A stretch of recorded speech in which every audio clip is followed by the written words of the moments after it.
You couldn't download shit back then. You can download your ass down there to the Waxy Maxi. Hello, Black Hole.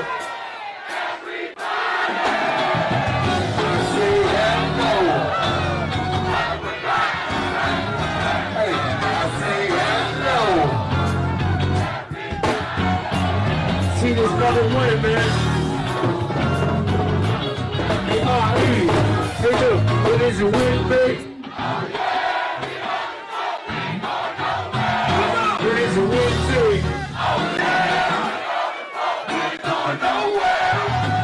Hello there, lovebirds. Hello there, birds. If you have not already done so, please remember to like, share to Facebook, subscribe, and visit uptopbeauty.com. Today's looky would be one of our Renee scarves.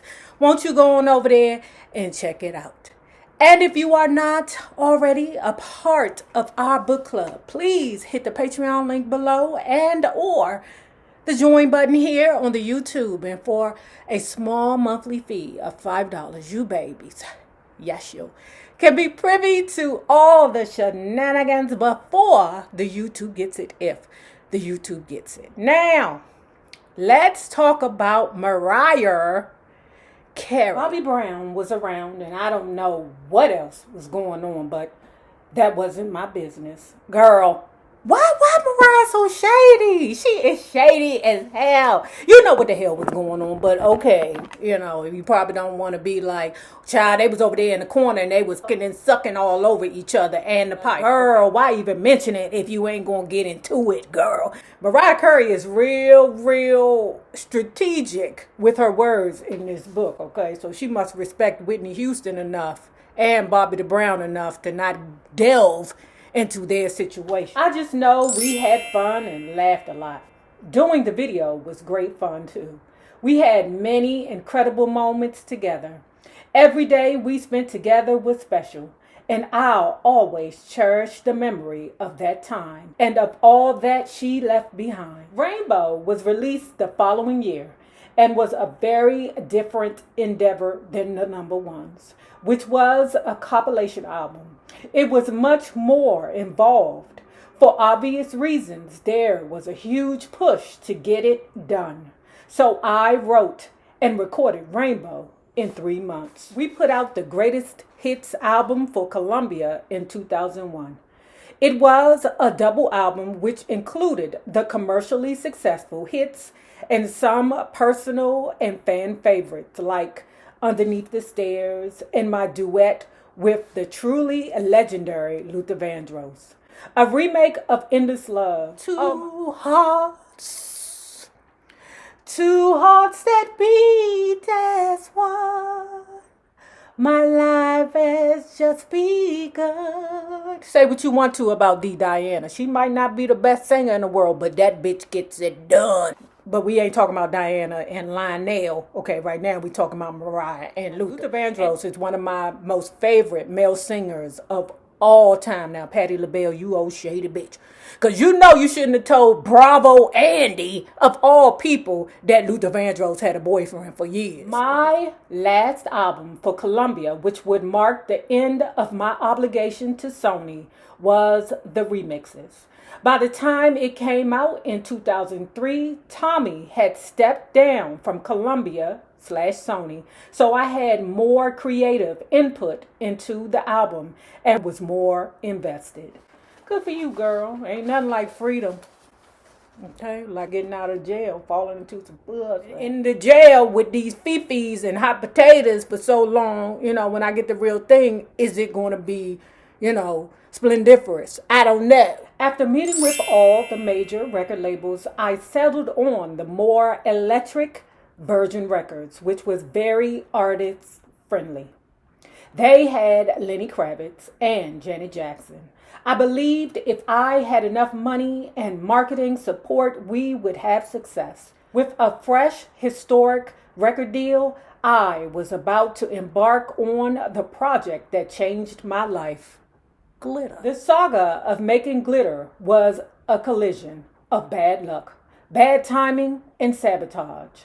The soundtrack and film began as All That Glitters, and though I first began to work on the project in 1997. We had to put it on hold for several years so I could fulfill more pressing obligations to Columbia. While I had significant creative control over the soundtrack, I had virtually none when it came to the film. The initial concepts I developed for the story were almost entirely rewritten because I think one of you guys down in the comment section, y'all know I always read the comment section. I may not respond all the time, but I do definitely read the section, right? But I believe that one of you guys pointed out that Glitter was supposed to be based on her life. Once Mariah Carey had gave them, okay, this is what I want, the peoples came in and said, no, that's too tragic, girl. We got to put some glitter on that. There's no way that we can do it. So it became loosely based. And I believe that Glitter probably ultimately would have been an awesome movie if they would have kept the original concept that Mariah Carey was trying to do. What do you guys think? The initial concept I developed for the story were almost entirely rewritten. I started working on the script with my acting coach and Kate Lanier, who had written What's Love Got to Do with It. That's another bitch. Okay. So, Kate Lanier, I don't know you, lady. I don't know you. But we know that bitch will put 20 on 10. And she don't even have to. What you guys told me in the comments was Tina Turner wasn't happy with What's Love Got to Do with It because it depicted her to be a victim. And she was like, I was nobody victim. And Ike Turner over there in the back going, yeah, that bitch ain't nobody victim. We know that she was round there hunching on the Ike Turner's girlfriends behind the Ike Turner's back. Okay. She ain't put it on paper, but damn it, I could read between the lines. Y'all know we did the Tina Turner book too. Okay. That farce. So now that I know that the person that did Glitter was the same person to do What's Love Got to Do with It, child, that movie ain't stand a chance. She's such a talented and gifted writer, and I really trusted her. But every day we kept getting more and more studio notes. Tommy could not give up control, especially now that I was doing what I had always dreamed of, and he always feared acting. Glitter was being produced by Columbia Pictures, which was owned by Sony, which connected it to Tommy. The chair of Columbia Pictures at the time referred to him while he worked as the white elephant in the room. Anything that might have pushed the envelope that would have made it an R-rated or even PG-13 rated movie was swiftly vetoed. Ooh. There was a much grittier script to be had. Come on, it took place in the 80s, but we ended up with something very bubblegum. You got that right. As a result of continual back and forth and Tommy's stifling control, we had script changes every day. No one knew what was happening from moment to moment. In addition to a vastly different script, I had also wanted Terrence Howard in the lead. Terrence Howard? Yeah, I would say back then, them bitches was on that Terrence Howard, but I knew someone right about him. I don't know. Like, his character as a pimp wasn't convincing enough to me. I don't know, And I've dated a pimp before. That's the crazy part about me. I wasn't one of his hoes because I don't do that. I don't sell pussy for anybody else. Yeah, I don't know if his role was convincing enough for me, but I do believe that his supporting character or his supporting cast, they did an excellent job. I love Taraji in that movie, and all the other hoes that was in that movie now. My favorite pimp right now would be the Pimpin' Sharpie. But the powers that be were dismissive of the idea of a romance between Terrence and me. I suspected it was because he looks blacker than me, though he is also mixed. And they didn't understand how that was going to work, if you catch my drift. So that was disappointing. No shade to Max Beasley, who was great. Girl, but you done told the world that you wanted the Terrence Howard there. I mean, no shade typically means shade. And you the most shadiest bitch in this world in this book. I mean, you are shady, child. We got more shade coming. That Mariah. Ooh, well, she got the balls. Much of what went wrong with Glitter led back to Tommy. He was angry about the divorce and my departure from Sony. And he used all his power and connections to punish me. And everybody else around me knew it was happening, including my new label. According to Mariah, she said that Tommy Mozzarella Sticks even went as far as to go into like the record stores. Child, the record stores is where you used to go to buy music before streaming, okay? Like you literally had to go to a destination to buy it, right? You couldn't just go on your phone and be like, oh, hey, I want this Janet Jackson song. Maybe I can download. You couldn't download shit back then. You can download your ass down there to the Waxy Maxi. That's what you could do, but you couldn't, do it on your phone because we didn't have cell phones back then. She said that how they would have like promotional items in the stores, like the stand-up doll baby paper doll thing that Whit got in his living room, that he would have people to go in there and steal the promotional albums and take it out because his main goal was to sabotage her. People like Tommy Mozzarella Sticks, you're so hell-bent on revenge that not only do you want to destroy them, but you will destroy yourself in the process in order to make sure that you destroy them. And I'm going to be like, maybe we need to let that go, baby. The Lord will get him. Tommy and his cronies went as far as taking promotional items like my stand-up advertisements out of the record stores. It was a real fight. He didn't want it to look like I could succeed on my own without him. So he even interfered with the Glitter soundtrack. I worked on it for a long time with people like Eric Benet and Brat, who were both in the movie. Terry Lewis was able to get us the original music for I Didn't Mean to Turn You On. Okay, now, girl, why you didn't say Sherelle's name in here? Why you didn't say I Didn't Mean to Turn You On?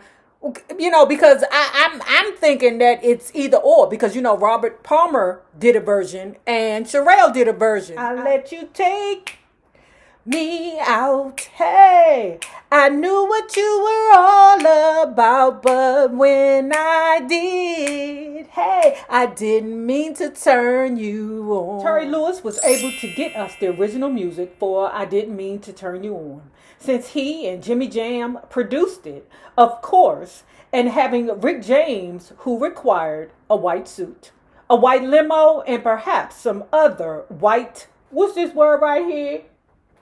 She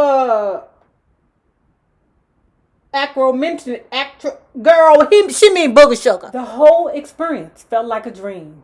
And in many ways, it was exactly what I had dreamed of for so many years. Don't get me wrong. I'm not saying Glitter was Cat on a Hot Tin Roof or something. But I don't think it deserved what it got. I think it could have been good had it been allowed to be executed as originally conceived. But by the end, it was such a fight just to have it happen at all. But as always, I kept the faith. I told myself everything's going to work out. I went to that place of my hope. This is hard right now, I told myself. It's a struggle, but I'll make it. And though darkness followed, it was in that darkness that I learned to build my own light. Good job, girl. I told you. This book, y'all, I'm telling you, is just giving me so much encouragement. You guys have no idea, man. I could just say this over and over again. This Mariah Carey book has been the most influential book that we have read. Now, we've had a lot of fun reading these books, right? But this book is the one that changed my life or my mindset on how I was thinking. Tommy was furious when I cut the strings he used to manipulate me. There was no way he would allow me to have a huge success after leaving him and Sony. He was not going to let me or Glitter shine. Rather, he was intent on stamping it out. He wouldn't have been satisfied unless I absolutely failed. He used to always say, "You do what you do, and then I will do my magic." He would have me destroyed before I exposed that he was no magician.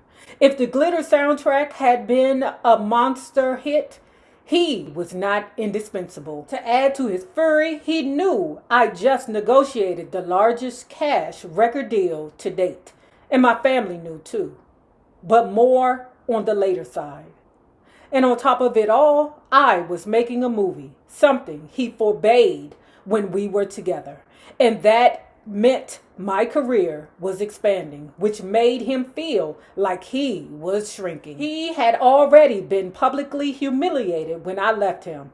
But for me to be successful without him too, that was too much for his fragile ego to withstand. What would it mean for his whole empire to be based on intimidation? What would it mean to other artists if I made it without him? I fully believed he was committed to me not having a life he didn't control, that he wouldn't be happy until I was buried in the ground. Damn, Tommy Mozzarella Sticks. Meanwhile, all hell was breaking loose because Loverboy, the first single off the soundtrack, didn't make it to number 1. The nigga made it to number 2. And they stressed out over number 2. Somebody else we had read recently was like, what's the problem? Okay, I made it in the top 10. It was Marvin Gaye. Marvin Gaye has said, I don't understand. Every song that an artist make can create a number 1. I mean, goddamn. Or a top 10. I mean, what you expect from us? We not magicians. You know, we can't force people to like it, especially because human beings are so fickle. You know, Mariah Carey has the same sentiment. I don't understand what the problem is. Okay, it's not number 1, it's number 2, but what's the problem? I didn't understand the panic around a number 2 single on a soundtrack for a film that wasn't even released yet. But suffice to say, on the heels of filming Glitter, my life and work were once again under tremendous scrutiny and pressure. And then there was Sabotage. I had written the lyrics of Loverboy. The melody was right and I had an infectious groove. Super producer Clark Kent and I chose Firecracker by Yellow Magic Orchestra as the sample. Remember, I said why you ain't mentioned Sherelle's name or Robert Palmer's name when you was talking about I Didn't Mean to Turn You On. You can mention everybody else's song and who it came from and who produced it, but you ain't want to do it with Sherelle. What's wrong with you, Mariah? You don't like Sherelle? The few insiders working on the film's production were really loving it. That did not go unnoticed by Sony executives and the spies. I had chosen the song and paid to have it used in the movie. After hearing my new song using the same sample I used, Sony rushed to make a single for another female entertainer in their label, whom I don't know. You're a goddamn liar, girl. You are a damn liar. I had chosen the song and paid to have it used in the movie. After hearing the new song using the same sample I used, Sony rushed to make a single for another female entertainer on the label who I don't know. They used the same Firecracker sample and released it before Loverboy. Ja Rule and I wrote a song together, and next thing you know, Tommy was calling up his manager, Irv Gotti, asking him and Ja to collaborate on a duet for the same female entertainer record. They talking about J-Lo. Leaving me to scurry and remake the song. Irv has discussed everything. Okay? Irv Gotti, y'all need to keep that nigga off the internet. Okay? You know that's a cancer. Okay? You know them cancers, they the vindictive. If you are on the good side of the cancer, all you will receive is love. But baby, you rub them the wrong way, you will suffer forever. Irv has even discussed it since in an interview on Deese and Romero. He knows we just did that shiz with Mariah, and he's trying to F with Mariah. This was sabotage, plain and simple. Now, if you have not already done so, please remember to like, share the Facebook, subscribe, and visit uptopbeauty.com. Now remember this, the same people that you meet on the way up will always be the same people that you meet on the way down. Be safe and be good to each other.